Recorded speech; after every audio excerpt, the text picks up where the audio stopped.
Every fortune leaves evidence.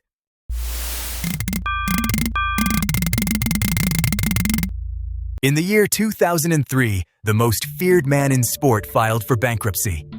His name was Mike Tyson, and he had earned over $400 million. He filed with $23 million in debt. 3 Bengal tigers were living in his mansion, costing over $2,000 a day to maintain. 200 people were on his payroll. This is not a story about what Mike Tyson spent. It is a story about what the people around him built and how the myth of his ruin was sold back to us as entertainment. Money Autopsy, File 7, The Champ and the People in His Corner.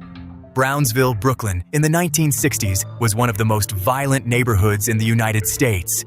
Mike Gerard Tyson was born there on June 30th, 1966, to a mother who raised him alone and who died when Mike was 16. He was arrested 38 times before he turned 13 and sent to a youth detention facility in upstate New York. Before any of that and long after all of it, there were pigeons. He kept them on the rooftops of Brownsville. He has never stopped. At Tryon, a 68-year-old boxing trainer named Cus D'Amato came to watch the boys spar.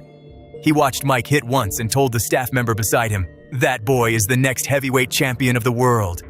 D'Amato became Mike's legal guardian, moved him to a white Victorian house on a hill in Catskill, New York, and devoted his final years to building a champion. He taught Mike the technique, the philosophy, the angles. He also controlled who could reach the money. When D'Amato died in 1985, Mike lost the only financial gatekeeper he ever had. November 22, 1986, Las Vegas.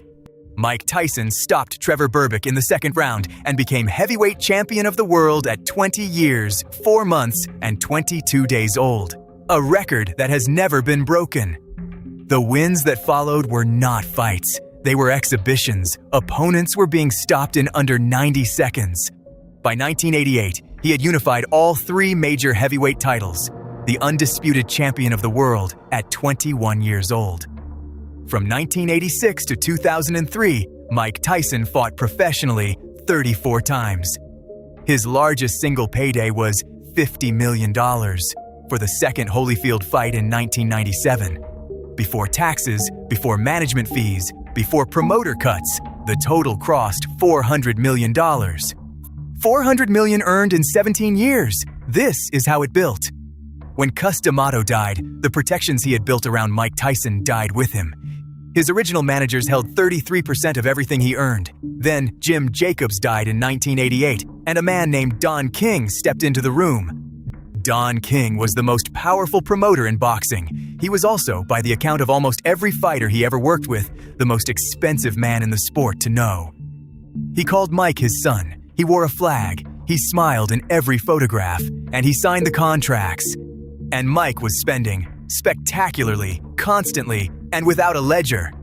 3 Bengal tigers named Kenya, Storm, and Boris, $70,000 each to acquire, over $200,000 a year in food, housing, and veterinary care. 2 mansions, more than 200 people on payroll, and the kind of generosity that has no ceiling when the money appears endless. This is what a month cost. He said later, "I spent because I thought that was what a champion was supposed to do. That is what they showed me." Then came the losses that money could not buy back. February 11th, 1990, Tokyo. Buster Douglas, a 42-1 underdog, knocked Mike Tyson out in the 10th round. A year later, in Indianapolis, Mike Tyson was accused of rape. In March 1992, he was convicted and sentenced to 6 years in prison. He served 3 years, came back, and began earning again, but the structure that had surrounded him was gone, and the bills were compounding. By the summer of 2003, it was over. Mike Tyson filed for bankruptcy on August the 6th, listing $23 million in debt and minimal assets. $400 million earned, $23 million in debt. How does that happen? The IRS was owed $13 million in back taxes. Legal settlements consumed more. The books had been kept by other people. In 1998, Mike Tyson sued Don King. The suit alleged that King had for years steered Tyson's earnings, taken undisclosed commissions, and misappropriated tens of millions of dollars. They settled in 2004. Tyson received $14 million from the promoter he had trusted for 15 years. Against the figure alleged in the lawsuit, $14 million was a fraction. The version of this story that sells most easily is the one about the tigers. It is entertaining, it is vivid, and it places the responsibility exactly where it causes the least discomfort. The full accounting tells a different story, one where the largest transfers of wealth were signed, not spent. Mike Tyson did not stay broke. He settled his debts, found new income, and reinvented himself in ways the sport never predicted. He raised pigeons, he built a business, he walked back into a boxing arena at 58 years old. The psychologists call it the hedonic treadmill.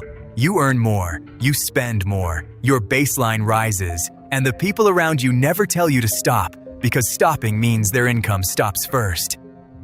Mike Tyson's lesson is not about tigers, it is about who you let into the room before you understand what the room costs. The contracts you sign at 20 follow you at 40, the managers you trust at 20 follow you at 40, and the financial education nobody gave you follows you everywhere. 7 files now: a lottery winner, an athlete, a nation, a bank, an inventor, a flower, and a champion. Each left evidence. Most of it was gathered by other people. Mike Tyson earned more than anyone born in Brownsville had ever earned, and the system built around him made sure most of it left before he could count it. If this file earned it, subscribe and drop a comment. Who were the people in your corner when the biggest call of your life came? Next on the table, 6 executives in Houston, a $70 billion company.